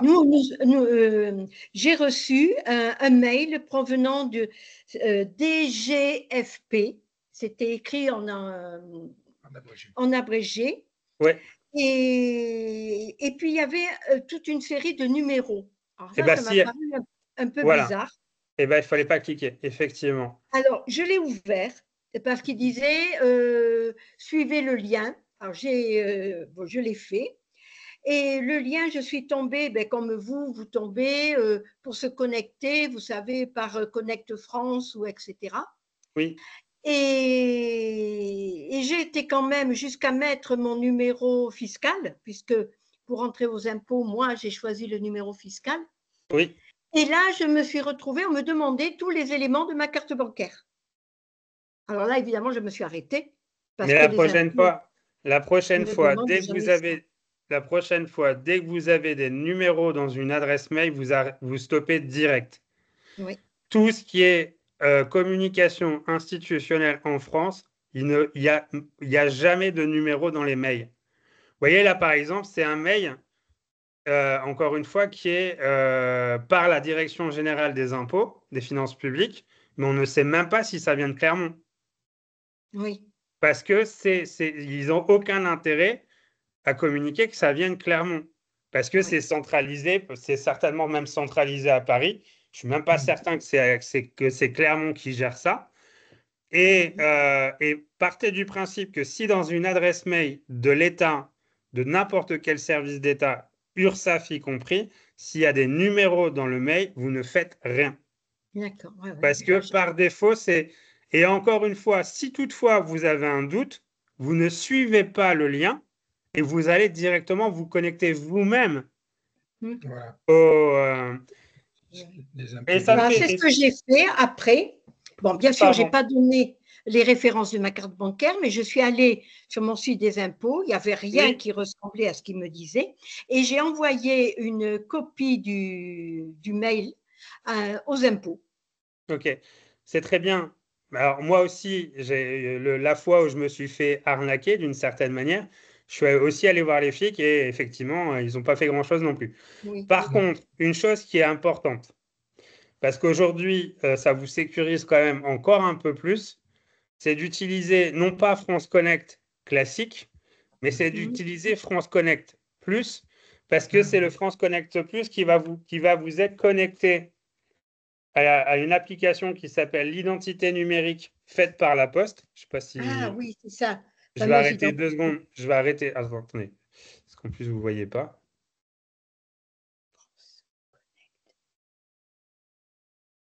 Deux petites secondes. Je vais retirer ça. Donc, en fait, vous avez donc l'application qui s'appelle Identité numérique avec la Poste, qui vous envoie un code en plus de France Connect pour justement encore renforcer l'identification. C'est chiant, c'est hyper chiant, mais au moins vous mettez encore plus de degrés de sécurité et encore plus pour tout ce qui est France Compétences, pour tout ce qui est l'URSSAF, les impôts. Enfin, c'est très malheureusement, ce sont les premiers sites en France qui se font attaquer ou qui se font que ce sont des faux sites, malheureusement. Donc, dès que vous recevez un mail, que ce soit de votre banque, que ce soit de l'URSSAF, que ce soit des impôts ou quoi que ce soit d'autre, vous ne cliquez jamais sur rien.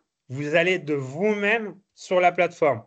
Parce que si c'est pour vous dire d'aller sur la plateforme pour mettre à jour vos coordonnées ou d'aller vérifier, ce que fait très souvent Amélie, d'aller vérifier parce ils vous adressent un courrier.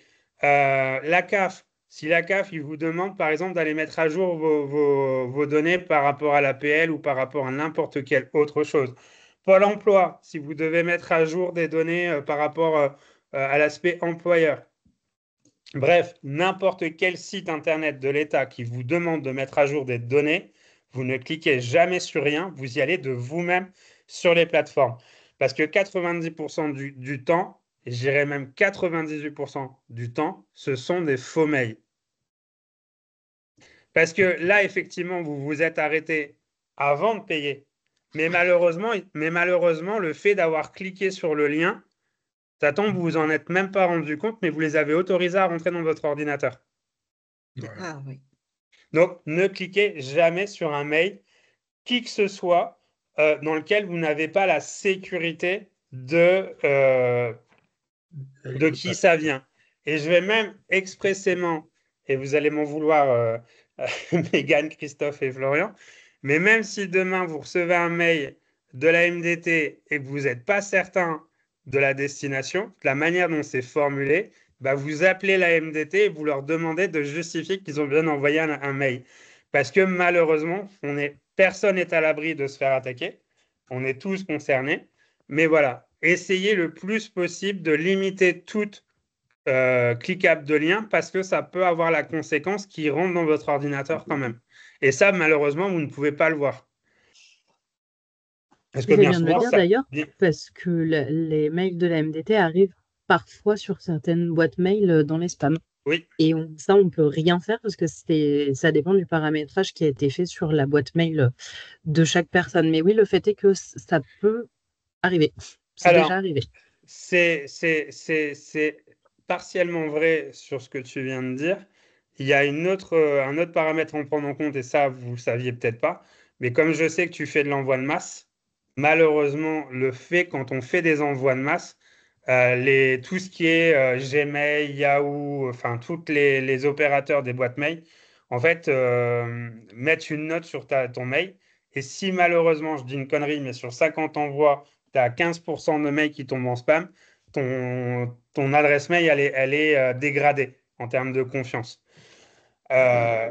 Ce qui fait que peut-être que l'an prochain, faudrait peut-être imaginer un autre mode de connexion où les gens doivent se connecter à une interface à l'intérieur de la MDT pour avoir accès aux liens du Google Teams, tu vois. Enfin, j'ai fait Google et Teams en même temps, de Teams plus précisément, tu vois. Mais voilà, donc c'est des choses qui peuvent se produire. Quoi qu'il en soit, il faut garder ça en tête. Un, s'il y a des numéros dans les adresses mail, problème. Deux, ne cliquez jamais sur un lien. Allez directement sur la plateforme, quelle que soit la plateforme d'État où on vous demande de faire une mise à jour de données. Et ne cliquez pas parce que malheureusement, vous ne savez même pas si vous leur avez ouvert la porte à votre ordinateur. Parce que bien souvent, il est possible que ça ne va pas jusqu'au paiement. Parce qu'il est même probable qu'il ne se passera rien sur le compte bancaire, Marie, mais malheureusement, vous leur avez donné une porte ouverte. Pourquoi je dis ça? Parce que ça, malheureusement, on ne le voit pas, parce que ça se passe à l'intérieur de l'ordinateur. Mais en fait, quand on clique, comment vous expliquer ça? Et je pense que je vais prendre ce schéma-là, c'est ce qui va être le plus explicite. Bon, on sait tous comment fonctionne un interrupteur. En fait. Pardon? Non. Donc, quand j'ai un mail, je vais celui qui envoie, je vais cliquer à droite sur détail et je vois vraiment toute l'adresse. Ça, exactement. C'est vraiment ce qu'il faut faire. Et même si ça paraît louche, parce que vous voyez, les points, ils peuvent être remplacés par des tirets. C'est le détail le plus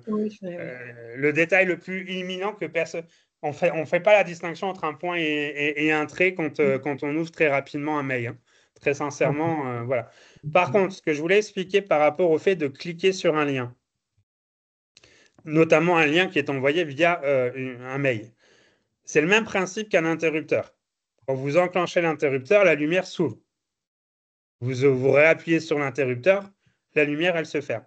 Quand on clique sur un lien, c'est exactement le même procédé qui se produit. C'est-à-dire que vous demandez au serveur de faire une action pour vous afficher la page. Et pendant ce micro-laps de temps auquel l'être humain n'a pas l'habitude ne peut pas le voir de manière décomposée, on le voit à la vitesse de la lumière, indirectement. Pendant ce temps-là, il peut se passer plein de choses à l'intérieur. Moi, je peux envoyer énormément de données à l'intérieur de votre ordinateur sans même que vous le voyez. Parce que vous avez ouvert la porte, en fait. C'est pour ça que j'insiste bien là-dessus. Ne cliquez jamais sur un lien à l'intérieur d'un mail dont vous n'avez pas la garantie du destinataire. Et même si un jour vous avez un doute, que ce soit la MDT ou moi personnellement qui vous enverrai un mail, n'hésitez pas à nous contacter pour savoir si on a bien été à destination du mail. Et je vais aller à l'étape d'après, parce que malheureusement, c'est en train de se faire aussi à cette échelle-là. Ça se fait aussi à l'intérieur de Facebook, Messenger, Instagram et plus récemment via la messagerie de Booking Airbnb. Je ne sais pas s'ils ont déjà subi ce genre de message. Mais même à l'intérieur de ces messageries-là, malheureusement, vous pouvez aussi vous faire, entre guillemets, attaquer parce que ça existe sur Facebook, ça existe sur Instagram. Et malheureusement, vos amis peuvent aussi se faire hacker, entre guillemets. Et que, par exemple, vous allez avoir un pote qui va vous envoyer un mail avec un lien en disant, mais regarde cette vidéo. Nativement, on va le faire parce que c'est un proche.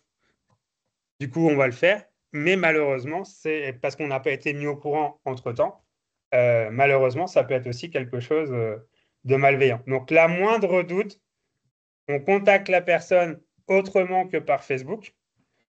Et le moindre doute, on ne clique jamais sur un lien sans même savoir la provenance du lien.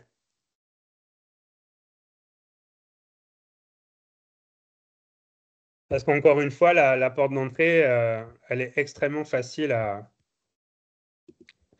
rentrer à l'intérieur. C'est OK pour vous? Oui. Est-ce qu'il y a des questions? Je parle beaucoup là.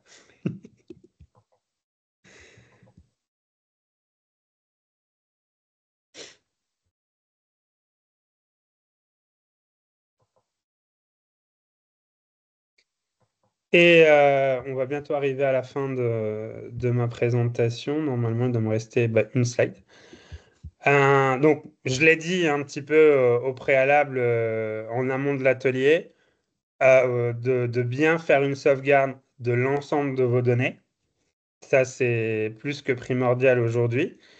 Que ce soit par le biais d'un NAS qui est chez vous sécurisé, éventuellement sur du support Cloud, parce que bon, pour que Google Drive ou iCloud sur Apple se fasse pirater, je pense qu'il faut y aller. Disque dur externe non connecté à Internet et débranché de vos ordinateurs quand vous n'êtes pas chez vous. Et le côté bande magnétique, personnellement, je ne l'ai pas fait. Donc, je ne vais pas trop rentrer dans ce détail-là, mais c'est aussi la possibilité de le faire par ce biais-là. Même quand on a coupé, on a fermé l'ordinateur, ils peuvent avoir une action.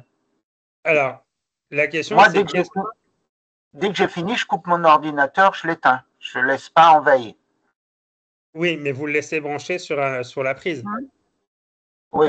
Oui, et vous laissez votre disque dur. Vous avez quoi? Vous avez un disque dur externe ou interne? Interne et externe. Ok.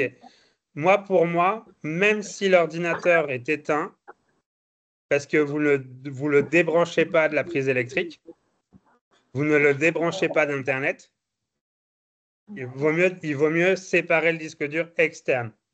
C'est de lui que je parle surtout. Hein. Ah oui. Parce que c'est lui qui a le plus de sécurité s'il n'est pas branché. Après, bien évidemment, vous n'êtes pas à l'abri d'une intrusion chez vous. Ça, malheureusement, de ce côté-là. Par contre, ce que je vous invite à faire, c'est de vérifier auprès de vos contrats d'habitation. C'est que si vous avez une intrusion par rapport à des données, comme vous avez des données clients chez vous par rapport à ce disque dur, voir si aujourd'hui, dans vos clauses de contrat d'assurance, ce type d'attaque, vous êtes couvert ou pas. L'idée, c'est pas non plus d'aller changer tous vos contrats aujourd'hui. Et s'il y a des questions là-dessus, je peux mettre en relation de la MDT des personnes qui sont compétentes dans ce domaine-là. Mais en tout cas, de bien faire attention que votre disque dur qui détient l'intégralité de vos données, même celles de vos clients, soit le plus sécurisé possible. OK. Parce que, comment dire ça? Alors, bien évidemment, il y a très très peu de chances que votre ordinateur soit affecté s'il est éteint. Mais imaginons, dans la même logique que j'étais en train d'expliquer à Marie, vous avez cliqué sur un lien pensant que, mais au final, au bout d'un moment, vous vous rendez compte que c'est un mail, un lien malveillant. Encore une fois, vous ne savez pas, et ça, on ne peut pas le vérifier parce que vous n'avez pas la compétence, mais moi non plus, je n'ai même pas cette compétence-là, d'aller vérifier si entre-temps, il y a eu un petit logiciel malveillant. Parce que c'est tellement, comment dire ça? C'est tellement futile que nous, on n'a pas la compétence pour le voir arriver, ce logiciel. Parce que ce n'est pas quelque chose qui va se mettre sur votre bureau. Vous voyez? C'est quelque chose qui va se mettre à l'intérieur de l'ordinateur et que personne de notre niveau à nous, on va pouvoir le voir. Mais imaginons que quelqu'un est arrivé à s'introduire dans votre ordinateur sans même que vous le voyez. Vous l'éteignez. Mais si lui, il a la main pour le remettre en route pendant que vous dormez, vous n'allez même pas vous en rendre compte.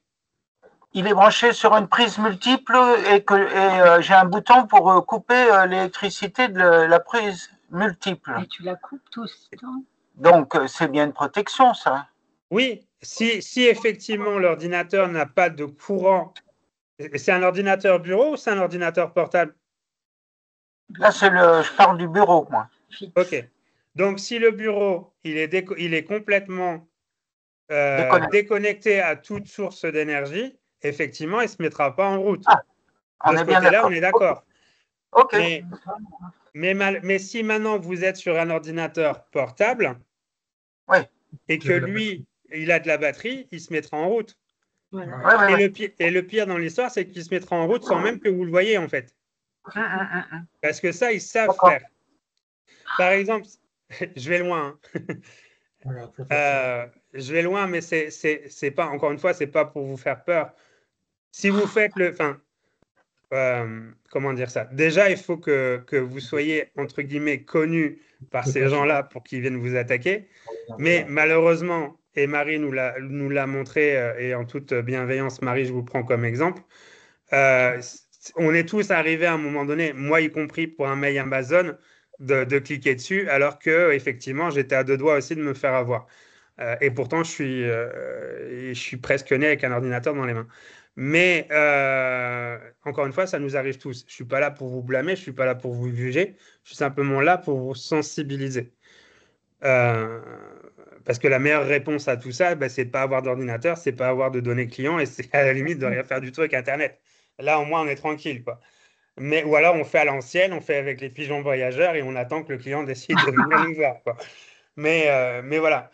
Maintenant, il y a plein de petites astuces pour se sécuriser. La première, c'est ce que je vous dis. Ayez un disque dur externe qui est branché uniquement quand vous êtes présent. Vous avez fait votre sauvegarde, vous le débranchez. Au moins, vous avez cette sécurité-là. Et dans le meilleur des cas, même pour les disques durs externes, parce que malheureusement, ils n'ont pas une durée de vie non plus illimitée, eh ben, c'est le bon vieux, vous imprimez tout et vous avez tout dans un classeur, parce que dans le meilleur des cas, le fait de les avoir aussi en format papier, ça vous est utile le jour où vous devez tout récupérer, quoi. Merci. Avec plaisir.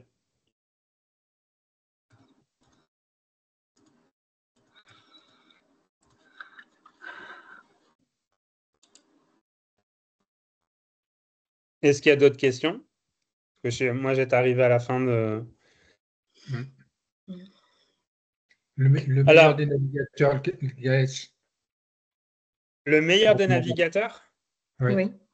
Alors, moi, j'en utilise un qui s'appelle Brave, B-R-A-V-E. Je vous le mets dans le chat. R-A-V-E, brave. Brave. Il est tellement brave qu'il me... Déjà, comment dire ça? Je n'ai plus accès aux pubs. C'est-à-dire que je peux aller sur YouTube et je ne me tape pas les pubs. C'est plutôt cool. Bon, après, si vous êtes des fans de Canal, pas de Canal+, mais de TF1+, malheureusement, ça ne va pas marcher. Parce que là, pour le coup, eux, ils vivent avec la publicité par rapport à Google. Mais par contre, donc Brave a son propre VPN également. Ça peut aussi vous sécuriser. Donc voilà. Après, c'est vraiment un cas d'usage de bien fermer l'ordinateur, de bien le débrancher.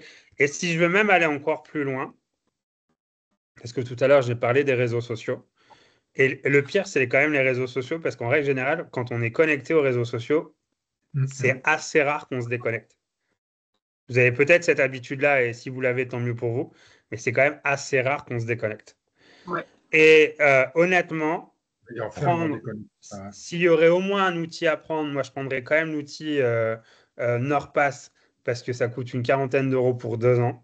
Vous foutez un mot de passe de 20 caractères, si ce n'est plus, pour du Facebook, parce que c'est le meilleur endroit quand même pour se protéger. Parce que malheureusement, vous pouvez facilement vous faire malheureusement, il y a des gens qui peuvent passer par Facebook pour entrer chez vous. Oh. Oui, donc, j'ai une question. Oui.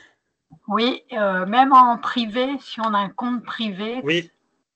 Pareil. Oui, parce que encore une fois, si toutefois il y a quelqu'un de votre famille qui malheureusement, elle, s'est fait attaquer et qu'elle vous envoie un message parce que vous pensez que c'est je prends un exemple, c'est votre cousine ou votre sœur, malheureusement, elle s'est fait attaquer, mais elle ne le sait pas encore.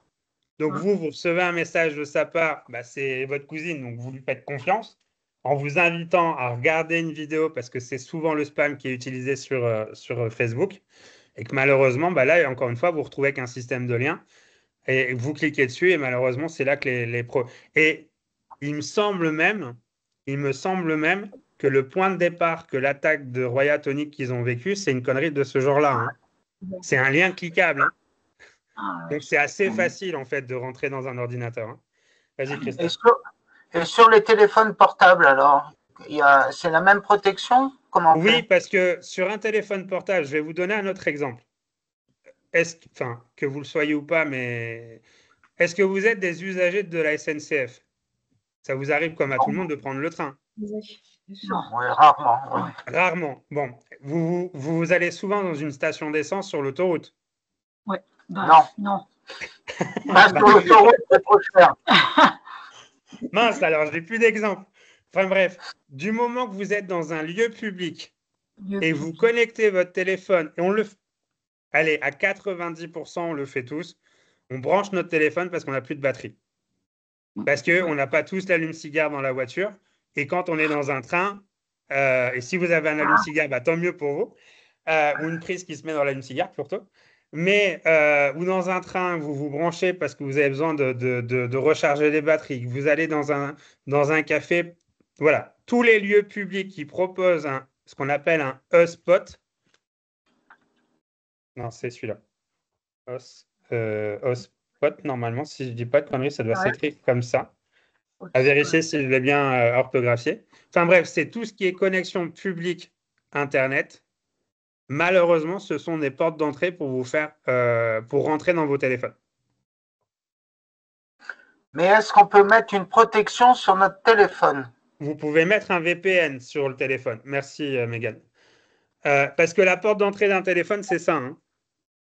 C'est pas plus grand que ça. Hein. Ah, c'est pas en ouvrant des Facebook ou en... Non. Ah, d'accord. C'est ça que je vous explique depuis tout à l'heure. Okay. Je me suis peut-être mal exprimé. Mais la porte d'entrée d'un téléphone, c'est ça. Hein. Ouais. D'accord. Vous voyez, là, pour le coup, le VPN peut s'installer sur un téléphone et si vous en avez un, c'est encore mieux. Mais c'est ce que j'étais en train de vous dire aussi, c'est que malheureusement, ça peut se produire par le biais de connecter ça à une prise extérieure de n'importe quel lieu public qui vous propose la possibilité de vous recharger en termes pour recharger vos batteries. Et du coup, malheureusement, ça rentre par ça aussi, quoi. C'est ça que je voulais préciser. Hein. Donc, il faut avoir ça. Une batterie portable. Et il vaut mieux avoir une batterie portable. Mais cette batterie portable, est-ce que vous la prêtez? Ah ben non. Il vaut mieux ne pas la prêter. Mais non, mais en fait, effectivement, ça fait sourire. Mais le problème, il est là. C'est qu'on est tous au même titre. C'est ça qui est drôle parce que, enfin, drôle. Non, c'est pas drôle quand ça arrive, malheureusement. Mais au même titre qu'un être humain, c'est qu'on est tous porteurs de virus.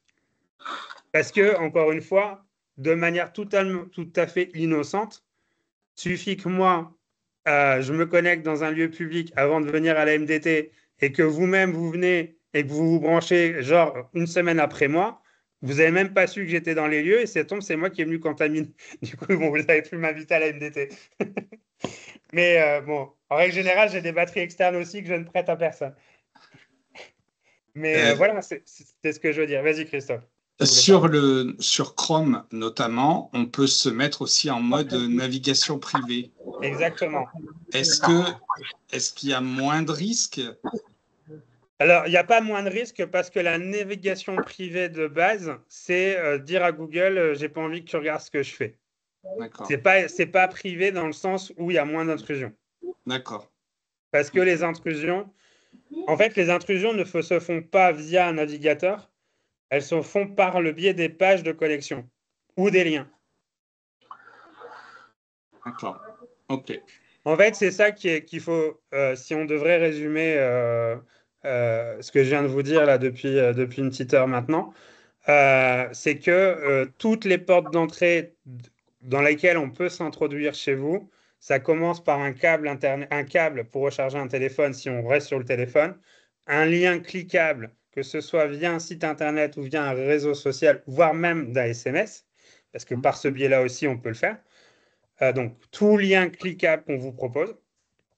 Et je dirais même, je ne sais pas si ça fait partie de vos usages, mais il y a aussi les QR codes. Vous voyez? Des fois, alors,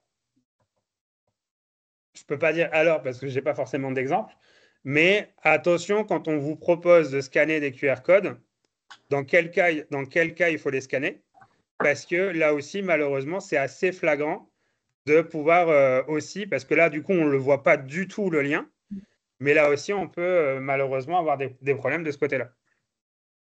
Allez-y, Marie.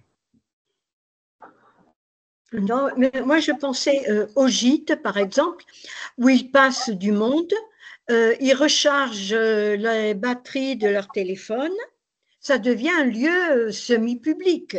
Ah ben, ça devient un lieu public. Voilà. Parce Donc, que, et alors, normalement, sauf si vous avez souscrit à des abonnements professionnels concernant vos box, mais normalement, vous avez tous des box à usage privé. oui. Bon. Normalement, les box à usage privé, ils n'ont pas les mêmes droits d'ouverture que des box professionnels. Donc, vous êtes quand même un peu plus sécurisé. Par contre, où vous avez raison, Marie, c'est qu'effectivement, comme vos clients viennent et qui viennent avec leur propre câble, avec leur propre chargeur et ainsi de suite, le problème ne sera pas résolu si c'est vous qui mettez à disposition des câbles, hein. Vous voyez, c'est beaucoup plus subtil que ça. Oui, Par contre, alors, comment on peut se sécuriser au niveau des prises Internet?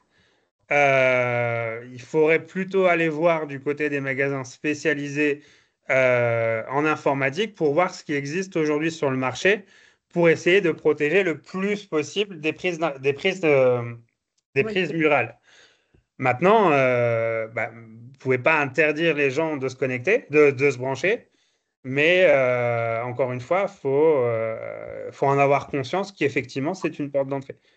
Alors, peut-être qu'il faut bien séparer les prises de votre domicile qui est associé au gîte. Je ne sais pas si vous êtes sur le même lieu ou pour les chambres ou d'autres. Mais en tout cas, oui, il y a certainement possibilité de se protéger à ce niveau, quoi. D'accord. Moi, j'ai des RJ45 murales. Oui. J'ai des RJ45 murales qui sont dans toute la maison. Donc, voilà. Les gens, ils peuvent se charger au mur. Oui, mais avec leur propre câble. Avec leur propre... Ah oui. Ah, j'ai un câble de secours au cas où quelqu'un ait oublié son câble.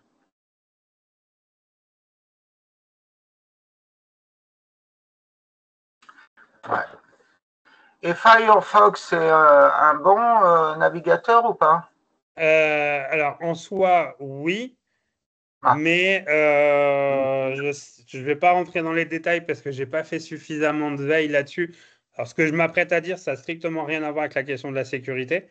Mais il a pas en ce moment, ils n'ont pas forcément bonne presse par rapport à l'Union européenne. Mais je ne vais pas rentrer dans les détails, je ne sais pas pourquoi.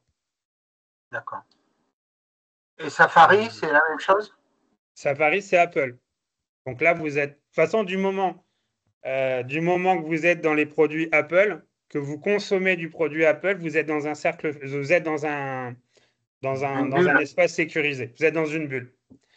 C'est un peu pour ça, sans vouloir m'étendre sur le sujet, c'est un peu pour ça qu'aujourd'hui, il y a l'iPhone 16 qui est sorti, mais qu'on n'a pas encore accès à Apple Intelligence, parce que pour l'instant, il y a des désaccords entre l'Union européenne et Apple par rapport à l'usage de l'IA. Je pense que l'an prochain, on va se faire une bonne session d'IA avec la MDT. Mais il faudrait qu'on en discutera si vous voulez vraiment en faire une. Il faut attendre avril parce qu'apparemment Apple Intelligence devrait sortir en avril, enfin devrait arriver en Europe d'ici avril. Mais là aussi, à mon avis, il va y avoir beaucoup d'évolutions à ce sujet. Donc, il vaut mieux que je me serve de Safari. Parce que vous avez un Apple? Oui. Oui. Bah, Safari, ou comme encore une fois, moi, celui que j'utilise, c'est Brave, qui est aussi en fait, c'est gratuit. Le VPN, je n'ai pas regardé à combien il était, parce que je ne l'ai pas utilisé pour l'instant. Mais voilà. En tout cas, que vous êtes dans Safari ou Brave, Brave qui est aussi un navigateur qui se dit sécurisé, on peut être tranquille, quoi. Ok, merci. Bon. Et sur Brave, il n'y a pas le problème des cookies? Alors, le problème des cookies, c'est qu'ils y sont partout. Parce que les cookies en soi, comment dire ça? Alors, normalement, on était censé ne plus avoir de cookies depuis 2023, mais vous vous doutez qu'avec la pandémie, ils sont passés à autre chose, hein. Disons que pour l'instant, ils n'ont pas encore trouvé d'alternative aux cookies. Donc, les cookies, ils existent. Alors, si vous voulez ne pas subir les cookies, et ben, chaque fois que vous avez fini d'utiliser Facebook, vous le fermez. Vous vous déconnectez complètement de Facebook. Parce que du moment que vous laissez Facebook ouvert, il circule partout. Et je prends Facebook en exemple, hein, mais tous les outils qui traquent vos... C'était quoi l'outil hier que oui, hier soir, j'avais une discussion avec un jeune concernant de l'email marketing et on a nommé à plusieurs reprises l'outil en question. Ce matin, je me connecte sur LinkedIn, qui est moins utilisé que Facebook. La première pub qu'on voit, c'est l'outil en question. Ça fait partie du jeu aujourd'hui, hein. Malheureusement, c'est comme ça. J'essaierai de voir s'il existe des prises électriques ou des câbles qui peuvent protéger de toute intrusion extérieure. Mais voilà. Bien. Il n'y a pas de solution miracle. Par contre, il y a juste des bons gestes à adopter. Des précautions. Exactement.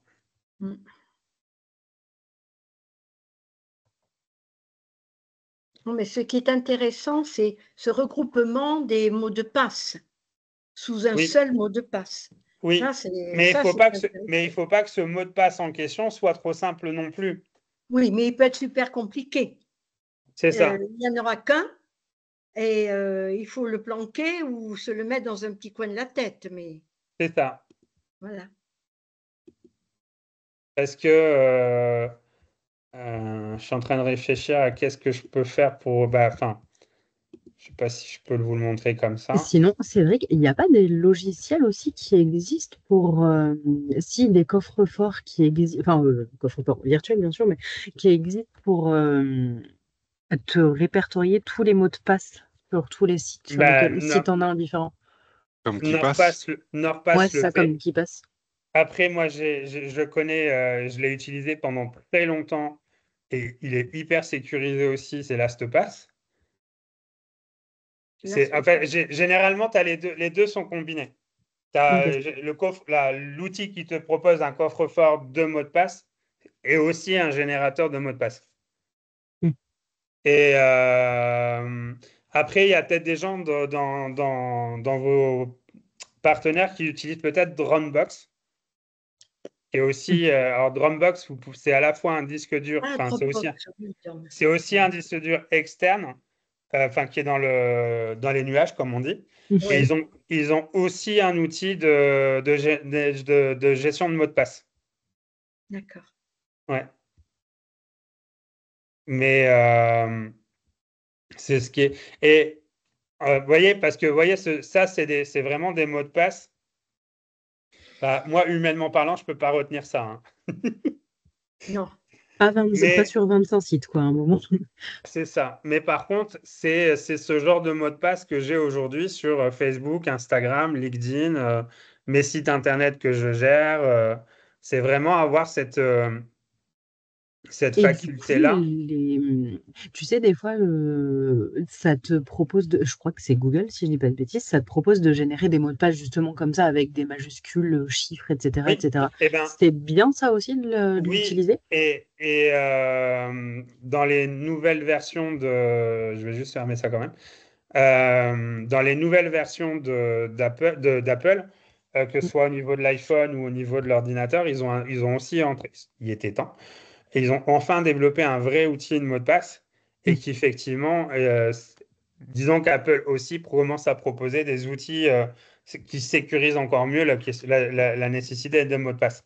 Mais par contre, moi, je pense qu'à l'avenir, c'est ce qui va finir par se passer, c'est que les mots de passe, ils vont disparaître et qu'en fait, on va tous mettre en place des outils d'auto-authentification avec un système de code qu'on va devoir… parce que… Ou d'empreintes ou de choses comme ça. Alors, ou de visage. Alors, la question des empreintes, ils commencent déjà à trouver des solutions pour les hacker. Donc, l'empreinte, la reconnaissance faciale, même ces outils-là, ils ne sont pas infaillibles à être piratés, en fait, aujourd'hui. Donc, c'est là où la meilleure des sécurités, c'est la double authentification. Donc, un code qui est généré par un outil tierce dans l'usage de l'outil en question. Ça, pour moi, oui. Même si je ne suis pas fan, mais France Connect Plus, par le fait qu'à un moment donné, il faut aller entrer un code qu'on reçoit par l'application de la Poste, ça fait une sécurité complémentaire. Et après, effectivement, c'est de l'échanger extrêmement régulièrement. Alors, quand je dis extrêmement régulièrement, pas obligé que ça soit fait une fois par semaine. Mais en tout cas, le faire une fois par mois ou une fois tous les 3 mois peut être intéressant. Et le dernier des derniers, c'est ne jamais cliquer sur un lien dont on ne connaît pas et qu'on n'a pas la garantie du destinataire, quoi. Je vous entends plus, Marie. Non, c'est… Je pensais que vous parliez. Non, je ne parle pas, non. Et ça se télécharge, là, comme NordPass? Oui, moi, le NordPass, là, je l'ai sur l'ordi, je l'ai sur le téléphone. Et oui, ça se télécharge très, très facilement. Il n'y a pas de souci avec ça. D'accord.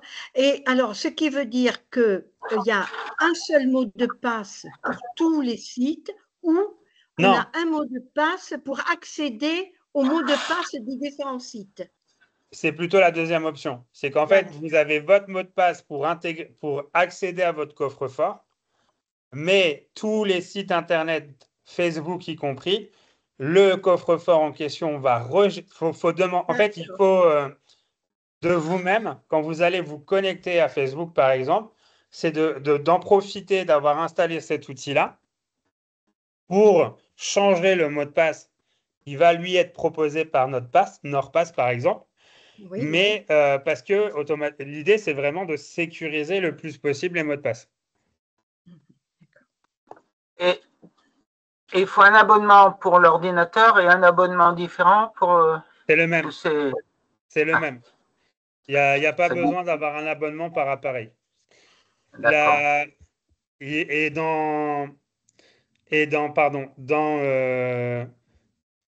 Parce que là, pour le coup, je ne sais pas à quel point vous êtes concerné par rapport à ça, mais par rapport à NordPass, il y a un forfait family. Vous pouvez aller jusqu'à 6 utilisateurs. Ah, ben c'est bien. Pour ceux qui ont plusieurs personnes à gérer. C'est pas cher. Vous voyez, par exemple, alors je vais essayer de voir si… Un mois, hein. Oui, 3 mois offerts. Non, mais c'est premium. C'est pour 2. Surtout que là, en effet, c'est vrai qu'avec le Black Friday, c'est le moment de… C'est le meilleur moment. Ouais, c'est ça, parce que c'est vraiment là où on va faire des grosses promos. Donc, c'est exactement le meilleur moment. Et c'est même pas fait exprès, mais… Parce qu'effectivement, là, c'est le meilleur moment pour acheter. Parce qu'en plus de ça, généralement, quand ils font des offres Black Friday, que vous les avez souscrits, dans 1 an, vous récupérez la même offre. Normalement, ils ne vous rebasculent pas sur des offres plus chères, en fait. Ça dépend les outils. Hein. Je ne veux pas vous donner de faux espoirs. L'offre est marquée sur 2 ans. Oui, dans 2 ans, si imaginons que vous la prenez aujourd'hui, parce qu'on est dans la période du Black Friday, dans 2 ans, vous aurez probablement accès au prix du Black Friday dans 2 ans. D'accord. Et demain, ça sera encore valable? Oui. C'est valable jusqu'au 2 décembre. Ah, bon, ça va. Juste le temps de laisser un peu la réflexion se faire et hop. Exactement. Et encore une fois, je précise, je n'ai pas de lien d'affiliation, je ne vais pas gagner de l'argent avec eux. Mais voilà, ça me semblait intéressant de vous en parler parce que vous n'êtes pas forcément, vous aviez peut-être pas forcément connaissance de ces outils-là. Mais c'est vrai, ça va déjà vous réconforter par rapport à ça. Donc, qu'est-ce qui a changé au niveau des mails? Qu'est-ce qui a changé au niveau des mots de passe? votre site internet, votre boîte mail, Facebook, Instagram, Booking si vous y êtes. Voilà, toutes les sites, en fait c'est simple, tous les supports où potentiellement il y a des gens qui peuvent se connecter dessus, vous changez les mots de passe. Club des utilisateurs. Le moyen le plus simple pour le faire, c'est le mot de passe oublié. En fait, vous arrivez par exemple sur Facebook, vous vous déconnectez, vous faites mot de passe oublié. Donc là, ils vont vous remettre dans le process de changer le mot de passe. Et c'est là, à ce moment-là, que NordPass va prendre le dessus. Vous m'avez compris ou pas? Oui. OK. Enfin, moi, oui. Parce que, voilà, le plus simple, c'est de changer le mot de passe partout. Tu restes C'est fini, là. Est-ce que vous avez d'autres... Je suis obligé de partir. Donc, il n'y a pas de souci. Oui, mais je pense qu'après, c'était à peu près bon. Hein? Je pense que de toute façon, c'était bon. Oui. Bon, Morgane au 5 alors. Au revoir. Mégane, mais oui. Mégane. N'inquiétez pas, j'ai l'habitude. Je vais arrêter. Donc, ça, c'est en présence.